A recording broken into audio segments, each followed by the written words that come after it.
Good morning, welcome to స్వతంత్ర. నేను మురళి. ముందుగా హెడ్లైన్స్ చూద్దాం. నింగిలోకి పిఎస్ఎల్వి C-58 480 కిలోల ఎక్స్పోసాట్ను మోసుకు వెళ్లిన రాకెట్. పథకం ప్రకారమే దాడి జరిగింది, దాడులకు భయపడేది లేదన్న మంత్రి విడదల.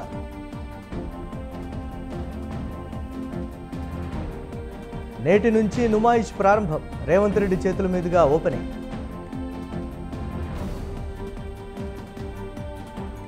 శ్రీశైలంలో పోటెత్తిన భక్తులు, దర్శనానికి 6 గంటల సమయం.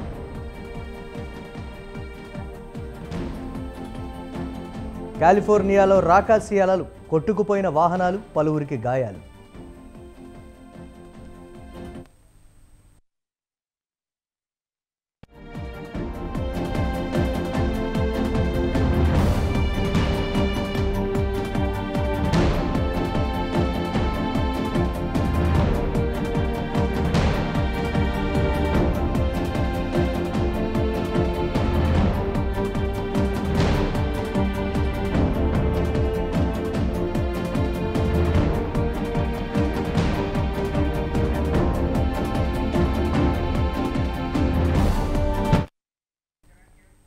బ్రేకింగ్ న్యూస్ చూస్తున్నాం. కొత్త సంవత్సరాన్ని భారత అంతరిక్ష పరిశోధన సంస్థ ఇస్రో విజయోత్సాహంతో ప్రారంభించింది. తిరుపతి జిల్లాలోని సతీష్ ధవన్ స్పేస్ సెంటర్ నుంచి పిఎస్ఎల్వి C-58 వాహక నౌక ఎక్స్రే పోలారిమీటర్ ఉపగ్రహంతో 9 గంటల 10 నిమిషాలకు నింగిలోకి దూసుకువెళ్లింది. ఆదివారం ఉదయం 8 గంటల 10 నిమిషాలకు ప్రారంభమైన 25 గంటల కౌంట్డౌన్ అనంతరం షార్లోని మొదటి ప్రయోగ వేదిక నుంచి పిఎస్ఎల్వి రాకెట్ బయలుదేరింది.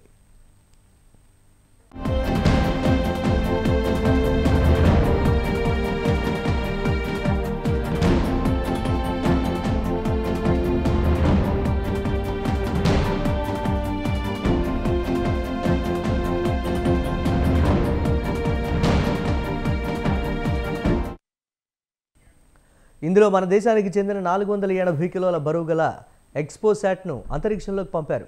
ప్రయోగం తర్వాత 21 నిమిషాలకు ఎక్స్పోసాట్ నిర్ణీత కక్షలోకి చేరుకుంది. ఇందులో Thiruvananthapuram LBS institute of technology for women college విద్యార్థినులు తయారు చేసిన ఉమెన్ ఇంజనీర్డ్ శాటిలైట్ సహా వివిధ ఉపకరణాలు కూడా ఉన్నాయి. వీటి సహాయంతో శాస్త్రవేత్తలు పలు అంశాలపై అధ్యయనం చేయనున్నారు.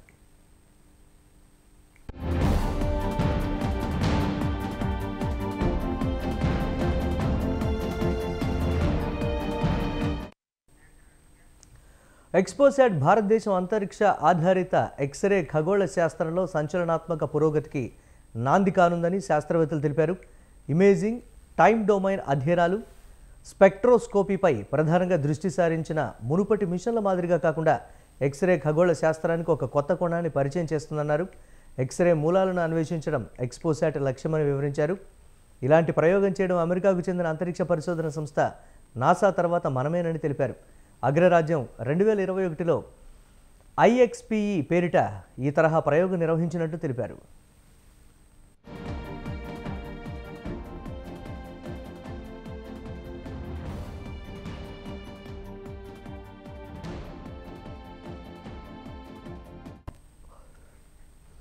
ఎక్స్పోసాట్ జీవితకాలం 5 ఏళ్లు. కృష్ణబిలాలను అర్థం చేసుకోవడం ఈ మిషన్ ప్రధాన ఉద్దేశం. ఎక్స్రే ఫోటాన్లను, వాటి పోలరైజేషన్పై అధ్యయనం ద్వారా కృష్ణబిలాలు, న్యూట్రాన్ స్టార్ల దగ్గర రేడియేషన్కు సంబంధించిన వివరాలను ఎక్స్పోసాట్ బహిర్గతం చేస్తుంది.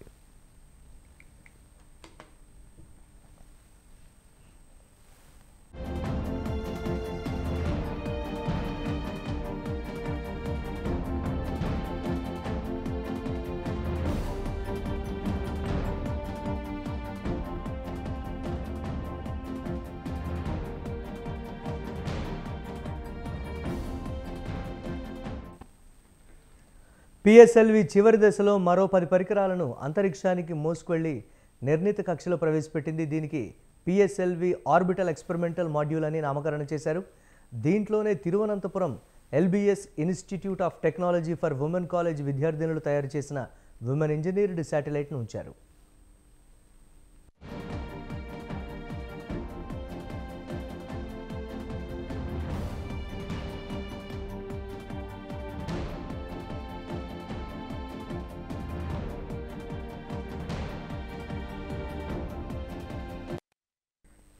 PSLV C-58 ప్రయోగం విజయవంతం కావడంతో నెల్లూరు జిల్లా శ్రీహరికోటలోని శాస్త్రవేత్తలు సంబరాలు చేసుకుంటున్నారు. కొత్త ఏడాది తొలి రోజు ప్రయోగించిన రాకెట్ సక్సెస్ కావడంతో జోష్ నెలకొంది. కొత్త సంవత్సరంలో రాకెట్ లాంచింగ్ సక్సెస్ అవ్వడం ఆనందంగా ఉందని ఇస్రో చైర్మన్ సోమనాథన్ తెలిపారు. From this point, the orbit of the PSLV 4 stage will be reduced to a lower orbit, where the upper stage of the PSLV, which is now described as POEM, PSLV Orbital Experimental Module, will carry out experiments with 9 of the onboard payloads, and that will take some time, and we will come back to listen to all of that, what happened in the POEM experiments little later. Meantime, let me also announce the orbit that has been accomplished, which is available through various routes. It shows excellent orbit, and the deviations from the targeted orbit is hardly just 3 kilometers in circular orbit of 650 kilometer, and inclination is 001 degree, which is one of the very excellent orbital condition. And yet another announcement is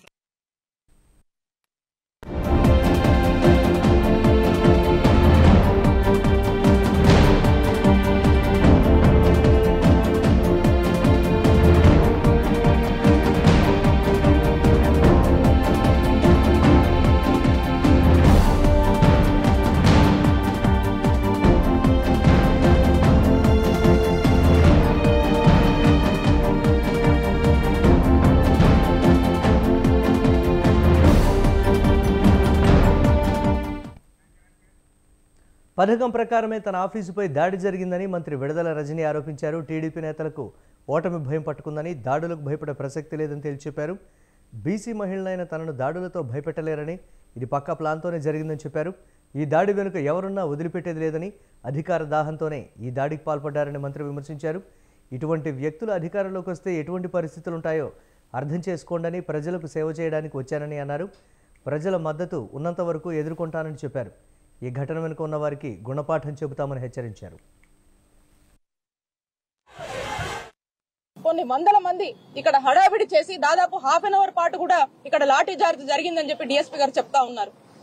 అంటే దీన్ని బట్టి అర్థం చేసుకోండి, దీని వెనకాల ఒక పథకం ప్రకారమే ఇక్కడికి వచ్చి ఈ దాడిని వాళ్ళు చేసి వాళ్ళకు టీడీపీ వాళ్ళకి ఏదైతే ఓటమి భయం పట్టుకుందో మరి ఆ దిశగానే మనం దీన్ని చూడాల్సినటువంటి అవసరం ఉంది. సో కాబట్టి ఇది ఖచ్చితంగా ప్రీ ప్లాన్డే. దీని వెనకాల ఎవరున్నా కూడా వదిలిపెట్టము అని చెప్పి తెలియజేస్తున్నాను.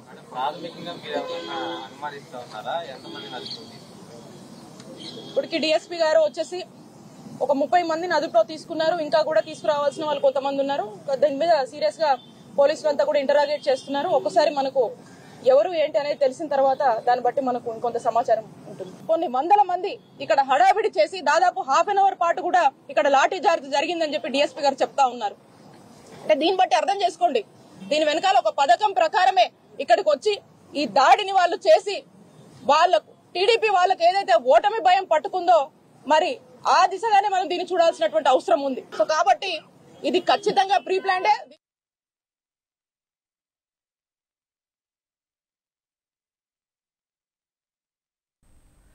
పథకం ప్రకారమే తన ఆఫీసుపై దాడి జరిగిందని మంత్రి విడదల రజని ఆరోపించారు. టీడీపీ నేతలకు ఓటమి భయం పట్టుకుందని, దాడులకు భయపడే ప్రసక్తి లేదని తేల్చెప్పారు. బీసీ మహిళలైనా తనను దాడులతో భయపెట్టలేరని, ఇది పక్కా ప్లాన్తోనే జరిగిందని చెప్పారు. ఈ దాడి వెనుక ఎవరున్నా వదిలిపెట్టేది లేదని, అధికార దాహంతోనే ఈ దాడికి పాల్పడ్డారని మంత్రి విమర్శించారు. ఇటువంటి వ్యక్తులు అధికారంలోకి వస్తే ఎటువంటి పరిస్థితులు ఉంటాయో అర్థం చేసుకోండని, ప్రజలకు సేవ చేయడానికి వచ్చానని అన్నారు. ప్రజల మద్దతు ఉన్నంత వరకు ఎదుర్కొంటానని చెప్పారు. ఈ ఘటన వెనుక ఉన్నవారికి గుణపాఠం చెబుతామని హెచ్చరించారు.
పథకం ప్రకారమే తన నూతన కార్యాలయంపై దాడి జరిగిందని మంత్రి విడుదల రజని అన్నారు. ఈ ఘటన వెనుక ఎంతటి వారున్నా ఉపేక్షించబోమని తగిన చర్యలు తీసుకుంటాం, వారికి గుణపాఠం చెప్తామని కూడా చెప్తున్నారు ఆమె.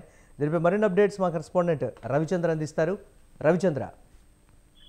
మురళి, నూతన సంవత్సర వేడుకల్లో కొంత ఉద్రిక్తత అయితే గుంటూరులో జరిగింది. అర్ధరాత్రి గుంటూరు విద్యానగర్ లో మంత్రి విడుదల రజని కార్యాలయం ఎదుట తెలుగుదేశం జనసేన జెండాలతో కొందరు యువకులు వీరంగం సృష్టించిన పరిస్థితి అయితే ఉంది.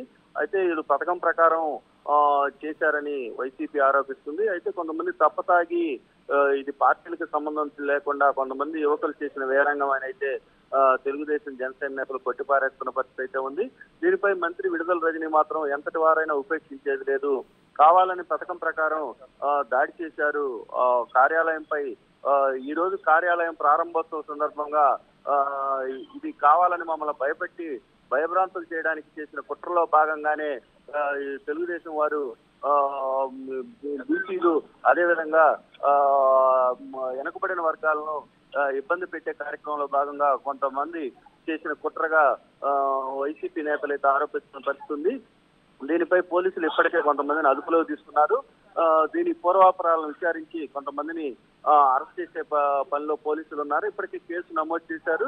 నేడు జరుగుతున్న మంత్రి రజని కార్యాలయం ప్రారంభోత్సవానికి సంబంధించిన ఏర్పాట్లు అయితే ఆ పార్టీ చేపట్టింది. ఇప్పటికే పోలీస్ పికెట్ కూడా ఏర్పాటు చేసిన పరిస్థితి ఉంది. Murali. Right, thanks for updates Ravi.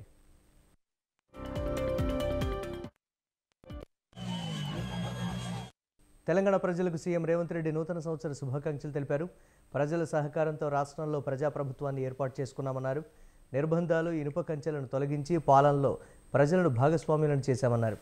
Congress ఇచ్చిన 6 గ్యారంటీలలో 2 గ్యారంటీలను అమలు చేశామని, కొత్త ఏడాదిలో మిగతా గ్యారంటీల అమలుకు సిద్ధంగా ఉన్నామన్నారు. ఈ నూతన సంవత్సరం రైతు, మహిళ, యువతనామ సంవత్సరంగా సంకల్పం తీసుకున్నామన్నారు. ఆర్థిక, విద్యుత్ రంగాల్లో వాస్తవ పరిస్థితులను శ్వేతపత్రాల ద్వారా ప్రజల ముందుంచామన్నారు. జర్నలిస్టుల సంక్షేమం పట్ల ప్రభుత్వం చిత్తశుద్ధితో ఉందని, త్వరలో సమస్యలను పరిష్కరిస్తామన్నారు. ఈ నూతన సంవత్సరంలో ప్రతి పౌరుడి ఆంక్షలు నెరవేరాలని, తెలంగాణలోని ఇంటింట వెలుగులు నిండాలని మనసారా కాంక్షిస్తున్నానని రేవంత్ రెడ్డి తెలిపారు.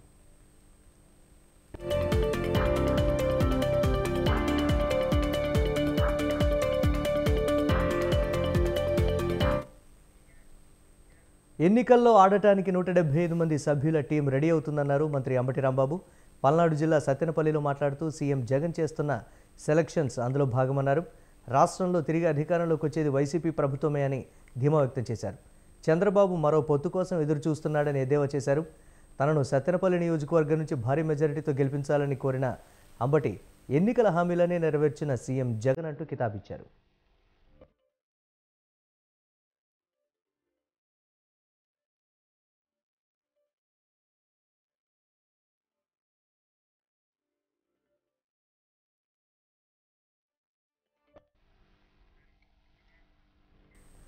టీడీపీ యువనేత, పార్టీ జాతీయ ప్రధాన కార్యదర్శి నారా లోకేష్ ట్విట్టర్ వేదికగా సీఎం జగన్పై కామెంట్ చేశారు. నూతన సంవత్సరం వేళ ఆయన చేసిన ఈ కామెంట్ హాట్ టాపిక్గా మారింది. బీసీ నేతలకు గుర్తింపు లేదు, దళిత నేతలకు అపాయింట్మెంట్ లేదంటూ పోస్ట్ పెట్టారు. ఇది జగన్ స్టైల్, సామాజిక న్యాయం అంటే ఇదేనేమో అంటూ ట్వీట్ చేయడమే కాకుండా అదే క్యాప్షన్తో 30 సెకండ్ల వీడియోను దానికి జత చేశారు లోకేష్. మన ప్రియతమ నాయకుడు జగన్మోహన్ రెడ్డి గారు నన్ను గుర్తించకపోయినప్పటికీ కూడా, దురదృష్టవశాత్తు మన ప్రియతమ నాయకుడు జగన్మోహన్ రెడ్డి గారు నన్ను గుర్తించకపోయినప్పటికీ కూడా, కానీ నేను పెద్దలకు తెలియజేస్తే ఏంటంటే,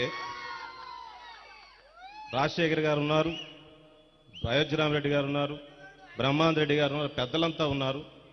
నాకేం లేదు, ఒక్కసారి సీఎం గారిని చూసే అవకాశం నాకు కల్పించమని ఒక్కసారి సీఎం గారు. నూతన సంవత్సరంలో అనేక సవాళ్లు తమ ముందు ఉన్నాయన్నారు హైదరాబాద్ పోలీస్ కమిషనర్ కొత్తకోట శ్రీనివాసరెడ్డి. భూ కబ్జాలు, డ్రగ్స్, శాంతి భద్రతల పరిరక్షణకే ముందుకు వెళ్లాల్సి ఉందని స్పష్టం చేశారు. నగరంలో కొత్త సంవత్సరం వేడుకలు ప్రశాంతంగా జరిగాయన్న సిపి పలు పబ్స్లో డ్రగ్స్ పరికరాలు వినియోగించినట్టు తెలిపారు. నగరంలో ఎటువంటి అవాంఛనీయ ఘటనలు జరగలేదన్న సిపి నగర ప్రజలందరికీ నూతన సంవత్సర శుభాకాంక్షలు తెలిపారు.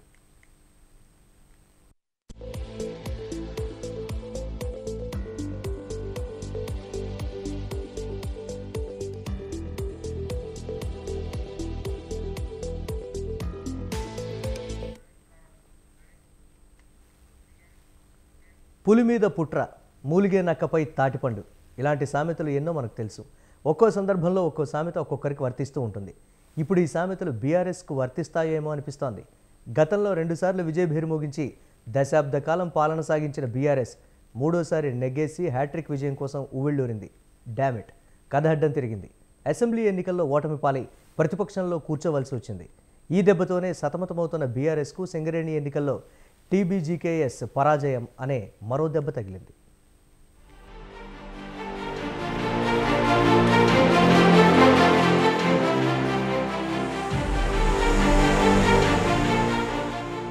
కాలం కలిసి రాకపోతే తాడే పామే కరుస్తుందనే సామెత ఉంది. ఇప్పుడు మొగటం లేని మహత్తర పార్టీలా ఎన్నో విజయాలను సాధించిన బీఆర్ఎస్ కు 2023 సంవత్సరం బ్యాడ్ రిజల్ట్ ఇచ్చింది. మూడోసారి విజయం సాధించడం, హ్యాట్రిక్ కొట్టడం తరువాయి అని పొంగిపోయిన బీఆర్ఎస్ కు గత అసెంబ్లీ ఎన్నికల్లో ఓటమి కృంగిపోయేలా చేసింది.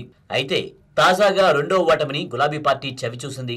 సింగరేణి గుర్తింపు కార్మిక సంఘ ఎన్నికల్లో పోటీ చేసిన బీఆర్ఎస్ అనుబంధ కార్మిక సంఘం టీబీజేకేఎస్ ఒక్క డివిజన్లోనూ విజయం సాధించలేకపోయింది.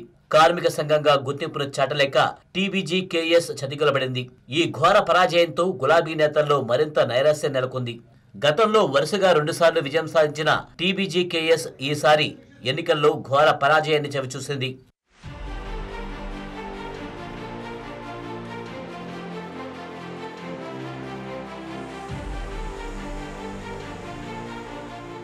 సింగరేణి కార్మిక సంఘం ఎన్నికల్లో బీఆర్ఎస్ అనుబంధ కార్మిక సంఘం టీబీజీకేఎస్ కనీసం పోటీ ఇవ్వలేకపోయింది. సింగరేణిలో 4 డివిజన్లలో 11 ఏరియాలు ఉన్నాయి. వాటికి ఎన్నికలు నిర్వహించగా టీబీజీకేఎస్ తో పాటు మరో 12 కార్మిక సంఘాలు పోటీ చేశాయి. అయితే ఒక ఏరియాలో సైతం టీబీజీకేఎస్ సత్తా చాటలేకపోయింది. తెలంగాణ బొగ్గుగని కార్మిక సంఘం బీఆర్ఎస్ పార్టీకి అనుబంధ కార్మిక సంఘంగా ఉంది. ఈ సంఘానికి బీఆర్ఎస్ ఎమ్మెల్సీ కవిత గౌరవ అధ్యక్షురాలుగా కొనసాగుతున్నారు. ఈ ఎన్నికల వేళ సంఘం నేతలతో ఆమె సమావేశాలు నిర్వహించి దిశానిర్దేశనం చేశారు.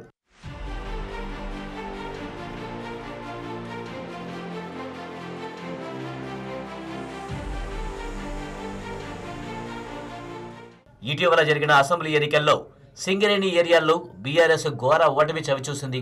దీంతో ఇక్కడ కార్మిక సంఘం ఎన్నికల్లో ప్రచారానికి గులాబీ నేతలు దూరంగా ఉన్నారు. కార్మిక సంఘం నాయకులకి పూర్తి బాధ్యతను అప్పగించారు. గతంలో కార్మికులకు బీఆర్ఎస్ ప్రభుత్వం పలు పథకాలను అందజేసిందని ప్రచారం చేసినా ఫలితం లేకుండా పోయింది. టీబీజీకేఎస్ కి మనుగురులో 728 ఓట్లు, శ్రీరాంపూర్లో 216 ఓట్లు వచ్చాయి. ఈ 2 ఏరియాల్లో మాత్రమే కాస్త పరువు దక్కించుకుంది. మిగిలిన 9 ఏరియాల్లో డబుల్ డిజిట్ కే ఓట్లు పరిమితమయ్యాయి.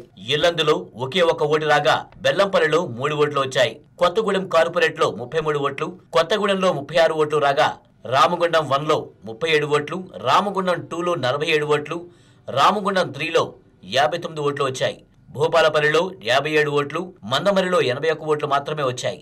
సింగరేణి గుర్తింపు సంఘం ఎన్నికల బాధ్యతను కవిత తీసుకున్నప్పటికీ పరాజయం పాలవడంతో బీఆర్ఎస్ శ్రేణులు ఆవేదన చెందాయి.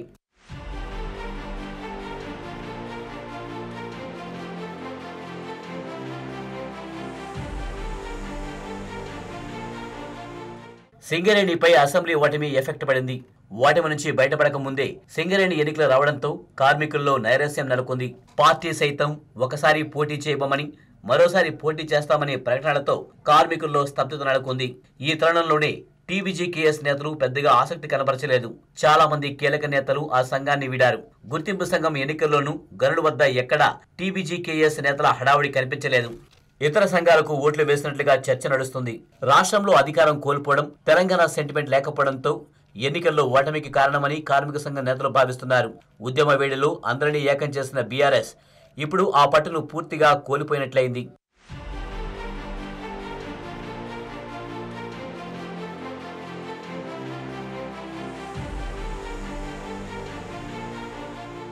సింగరేణి ఎన్నికల్లో మూడోసారి హ్యాట్రిక్ విజయం సాధిస్తామని టీబీజేకేఎస్ నేతలు పెట్టుకున్న ఆశలు అడియాసలయ్యాయి. ఇక టీబీజీకేఎస్ ఆవిర్భావం విషయానికి వస్తే బీఆర్ఎస్ పార్టీ అనుబంధంగా టీబీజీకేఎస్ ఏర్పాటైంది. 2012 అక్టోబర్ 5న జరిగిన గుర్తింపు సంఘం ఎన్నికల్లో కార్మిక వర్గం ఆదరించింది. 23,311 ఓట్లతో టీబీజేకేఎస్ గుర్తింపు కార్మిక సంఘంగా మారింది. 2017లో జరిగిన గుర్తింపు కార్మిక సంఘం ఎన్నికల్లో 23,845 ఓట్లతో విజయం సాధించింది. అయితే మూడోసారి విజయం సాధించాలనుకున్న టీబీజీకేఎస్ కు కార్మికులు షాక్ ఇచ్చారు.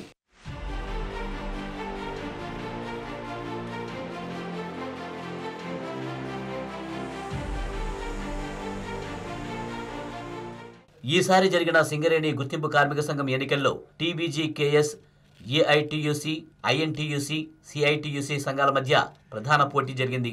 రాష్ట్రంలో బీఆర్ఎస్ అధికారంలో ఉన్నప్పుడు జరిగిన ఎన్నికల్లో వరుసగా 2 సార్లు టీబీజీకేఎస్ విజయం సాధించగా బీఆర్ఎస్ అధికారం కోల్పోయిన అనంతరం జరిగిన ఎన్నికల్లో 4వ స్థానానికి పరిమితమైంది. అయితే రాబోయే రోజుల్లో టీబీజీకేఎస్ పూర్వ వైభవం కోసం బీఆర్ఎస్ ఎలాంటి చర్యలు తీసుకుంటుందనేది చూడాలి.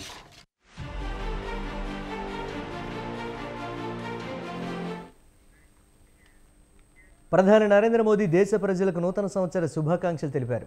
కొత్త ఏడాది ప్రజలందరికీ శాంతి, శ్రేయస్సు, అద్భుతమైన ఆరోగ్యాన్ని అందించాలని ఆకాంక్షించారు.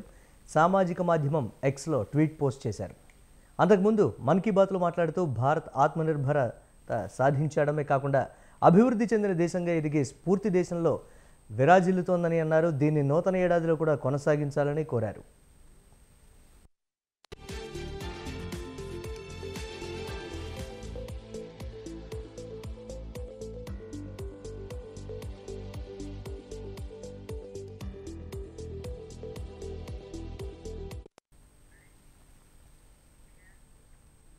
అమెరికాలోని కాలిఫోర్నియా రాష్ట్రం తీర ప్రాంతంలో రాకాసి అలలు ఎగిసిపడుతున్నాయి. 3 రోజులుగా తీర సమీపంలోని నివాసాలపై విరుచుకుపడుతున్నాయి. వీటి ప్రభావంతో ఇప్పటికే చాలా వాహనాలు కొట్టుకుపోయాయి. పలువురు గాయపడ్డారు. అలలు సుమారు 20 నుంచి 40 అడుగుల ఎత్తులో ఎగిసిపడుతూ ఉండడంతో స్థానికులు భయభ్రాంతులకు గురవుతున్నారు.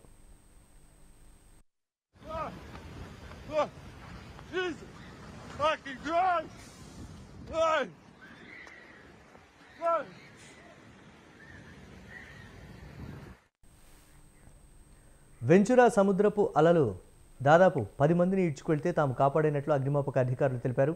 అలల తాకిడి కారణంగా 8 మంది ఆసుపత్రి పాలయ్యారు. వీటి ప్రభావంతో రాష్ట్రంలోని చాలా తీర ప్రాంతాలను మూసివేశారు. సముద్రపు నీరు చొచ్చుకొస్తూ ఉండడంతో వ్యాపార సముదాయాలు కూడా దెబ్బతిన్నాయి. ముఖ్యంగా వెంచురా కౌంటీ తీర ప్రాంతాల్లో రక్షణ గోడను దాటి అలలు ఎగిసిపడుతున్నాయి. గురువారం నుంచి తీర ప్రాంతాల్లో చాలా చోట్ల పరిస్థితి ఇలానే ఉంది. దీంతో ప్రజలు సముద్రంలోకి వెళ్లొద్దని ప్రభుత్వం హెచ్చరికలు జారీ చేసింది. కాలిఫోర్నియా తీర ప్రాంతాల్లో తుఫాను ప్రభావంతో భారీగా అలలు ఎగిసిపడుతున్నట్లు తెలుస్తోంది. కాలిఫోర్నియా, ఓరెగాన్ తీర ప్రాంతాల్లోని దాదాపు 60 లక్షల మంది ఈ అలల ప్రభావాన్ని చవిచూస్తున్నారు.